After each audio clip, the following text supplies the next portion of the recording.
In this video, I'm gonna show you how I took an artist from only 2,000 streams per month to over 30,000 streams per month, and how that's collectively added up to over 100,000 streams on his song on Spotify. And I'm gonna give you my theory on how this actually helped trigger the Spotify algorithm. This video will be split into two major sections. Section 1, the before and after results on this song, and section 2, the ad campaign's content and settings. So let's get right into it. Let's start with the before and after of the advertising campaign. So before the advertising campaign, we got 2,000 streams, 1,000 listeners, 39 saves, etc. And after, we had a 1,000% increase in the streams. We had a 310% increase in the listeners. We had a 6,000% increase in the saves. That is an insane number. What I really want to pay attention to is the amount of saves that I'm getting and the stream increase. And I always want to see a larger stream increase more than I'd like to see a listener increase. For example, we have a 1,000% increase on the streams and we have a 300% increase on the listeners.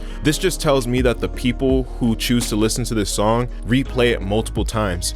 And because of the save increase, we can also assume that a lot of these people save the song as well. So if we had a similar listener and stream increase, then that would just mean that people aren't replaying the song as much as we'd want them to. As you can see, these are all the major stats for this campaign. You could pause the video if you'd like to get a better look at that.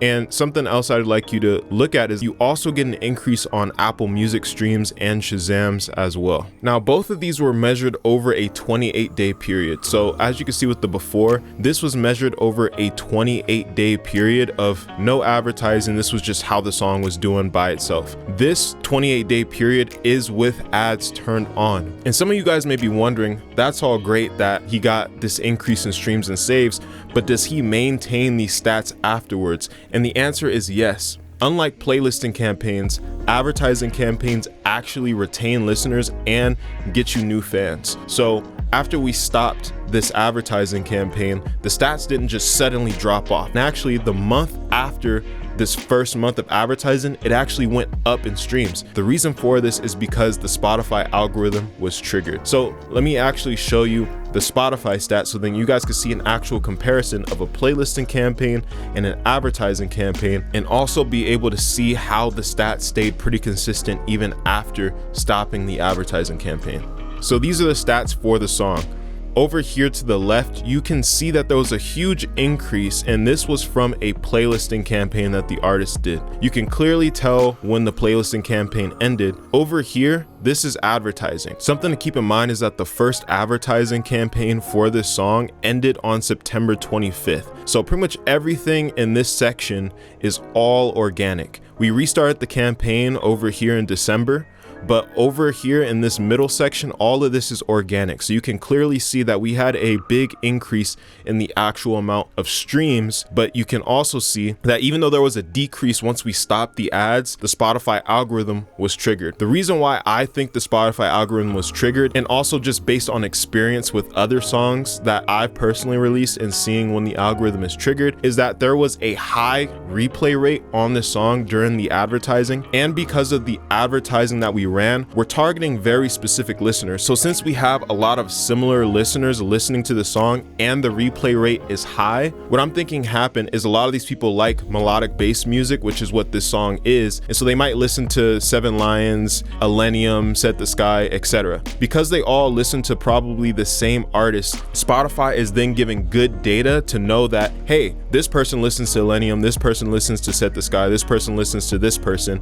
and they all seem to replay this song. So what I'm thinking Spotify did is that it started to place it into people's Discover Weekly playlists and radio playlists, just seeing if people listen to the song, if they like it, if they save it. I think what happened is that people ended up liking the song, and then Spotify ended up showing it to a lot more people. And as you can see, these spikes keep happening, and they're still happening to this day. There's some weeks where it's way higher than other weeks, but this is the highest one that happened on the song so far. So some of you may be looking at this and saying, well, this playlisting campaign clearly got more streams for the period that it was ran. It did, but as you can see, there was no retention. There was almost no retention from this playlisting campaign happening. So you're getting all these streams, but what's happening is that that when you have a song in a playlist, a lot of those streams are passive listeners. They're not actively listening to your song, which basically means most of the people listening to your stuff in playlists don't even know your name, don't even know the name of the song. They're probably driving to work, working out in a gym, studying, anything like that, and just passively listening. Another thing, and this is probably why the algorithm wasn't triggered, is that in these playlists, and even the artist I was speaking to, he was saying that some of these playlists that his song was in was with like reggae and with just stuff that isn't in his genre. So therefore, Spotify is not going to be able to build up enough data in order to show it to the right people. It doesn't really know who to show it to. As you can see here, there was no algorithmic activity at all, and it pretty much died out. It was getting like a consistent amount of streams, but it kept getting lower and lower as time went on, and it was averaging about 100 streams per day, or really about 90 streams per day. And as you can see, when we started this advertising campaign, it increased and it maintained listeners. So now we're looking at the saves on the song, and we can clearly see that the saves on the advertising campaign outperformed the playlisting campaign a ton. I also have a spreadsheet here that clearly shows you what the stats were month to month and 2 months after the actual campaign. So we could see the first month after the campaign with no ads at all, it got 32,000 streams. Of course, the saves are going to be lower because you're not driving a whole bunch of traffic to the song like you were, but the streams stayed high, which is going to be the most important metric, just to know that you're retaining actual listeners. The second month after ads, it did drop, but at the same time, it's much higher than what it was before ads. This is with no ads running at all. The saves are higher. Pretty much every stat is higher. Something else I'd like you to notice is that the amount of followers that he got before the campaign to after, pretty much when you look at 2 months with no ads, he had 891 followers versus 423 followers before we even did the campaign. So his followers had a 100% increase in only 3 months. And he's been releasing music for definitely more than a year. So he was pretty much able to gain more than all the followers he's ever gotten within only 3 months because of the advertising campaign. So now that you're able to see the effectiveness of the ads and that the streams didn't stop once the ads stopped, now we're gonna go into the next section where I'm gonna show you what I did in order to get a successful campaign. So now we're in section 2 where I'm going to show you how I set up this campaign and what I believe to be the factors as to why this campaign ended up doing so well. So I'm just gonna focus on the winning ad set and the winning piece of content. So at the campaign level, this was an engagement campaign with conversions as the performance goal. So that's going to be at the top of this. So for the second ad campaign I ran for this song, we did $18 per day on the second one, which is lower than the first campaign that we did. So the location targeting I did for this campaign was pretty much all the countries where Spotify is available, with a few exceptions. So I got rid of a few countries that just tend to have more bot traffic coming from them. But other than that, this list is pretty much comprised of all of the countries where people can listen on Spotify. The age group that I chose is 18 to 45, just because generally for electronic music, there aren't too many older people who are listening to it. I definitely know that there's a good amount of people in their 40s who listen to EDM music. There are some people in their 50s as well, but overall, 18 to 45 is a pretty good age group. So for the actual interests, I primarily wanted to get people to go listen on Spotify. And so I put Spotify as a primary interest, but to make sure that I'm actually targeting the right people who will like this kind of music, I targeted the genre. I noticed that the genre did better than some of the artist targeting I did, which is probably just because of how big the targeting was for electronic dance music compared to these two artists right here. That's pretty much the targeting, very basic, targeting Spotify and electronic dance music. You could do this with Apple Music, you could do this with iTunes, you could do this with different platforms.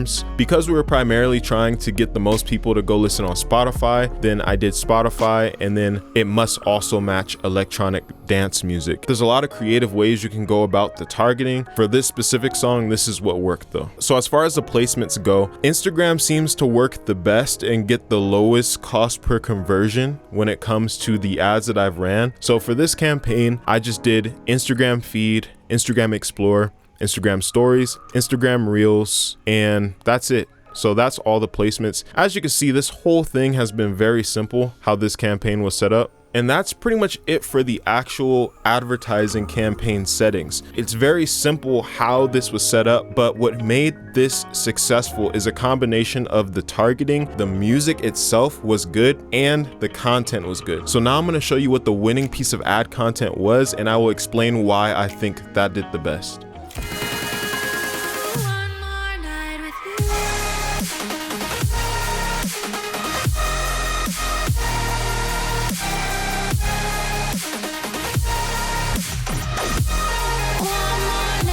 So that was the winning piece of ad content that got the lowest cost per conversion. The reason why I believe this was the winning piece of ad content is the video is very engaging. If you look, the headline of this is "You gotta hear this drop." So when people are scrolling through their feed, this is gonna blend into some of the other stuff that they see. The audience that I'm targeting, a lot of them are probably gonna be seeing live show footage on their feeds from their favorite artists. So when this ad comes up, for the first few seconds, if they don't see that little sponsored tag in the corner, this is going to look like an organic piece of content on their feed. You're gonna hook them in with the first 5 seconds. So this all happens fast enough for them to just listen to it for just a second to realize, hey, I actually like this song. And then they listen through and they're like, hey, let me actually go check this out. That's just my theory of why it worked. And the actual music is good. So for the people where advertising doesn't seem to work for them, a lot of times I've noticed it's the content that's not that great or the music itself that's not that great. So some of you watching may want more information and more in-depth analysis of this campaign and how you can implement it yourself. This video is actually just a very brief summary of a free course I made where I walk through this campaign.